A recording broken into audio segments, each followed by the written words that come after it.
परभणी येथे 4:30च्या सुमारास डॉक्टर बाबासाहेब आंबेडकर पुतळ्याजवळ भारतीय संविधानाच्या स्टॅच्यूची एका अमानुष कृत्य असणाऱ्या माणसाने विटंबना केलेली आहे। या विटंबनेचा परभणी जिल्ह्यामध्ये आज पूर्ण परभणी जिल्हा बंद ठेवून आंबेडकरी अनुयायी, आंबेडकरी महिला यांनी निषेध व्यक्त केलेला आहे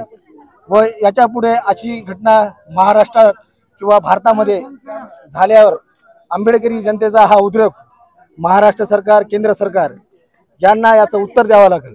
आणि याच्या नंतर सुद्धा ह्या आरोपीला योग्य ते शिक्षा दिली नाही तर आंबेडकरी अनुयायी, आंबेडकरी महिला, आंबेडकर भीमसैनिक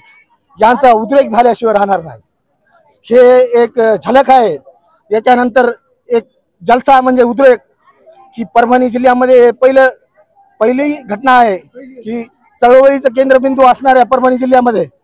एक भारतीय संविधान म्हणजे भारतीय घटना, भारताचं एक पुस्तक, भारतीय एक डॉक्टर बाबासाहेब आंबेडकर लिखित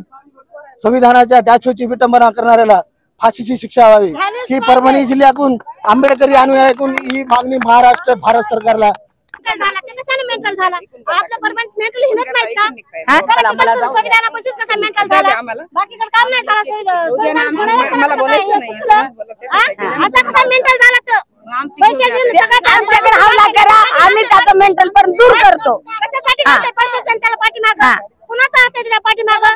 ज्याचा हात आहे त्याला पण हजर करा गोरगरिबाचा त्याला दिसतो आंबेडकरांना किती जणांना दिले सगळे माळी कोळी समार कुंभार सगळ्याला सवलती दिल्या आम्हाला फक्त बोटाला कमी केलेलं आहे माहितीये का।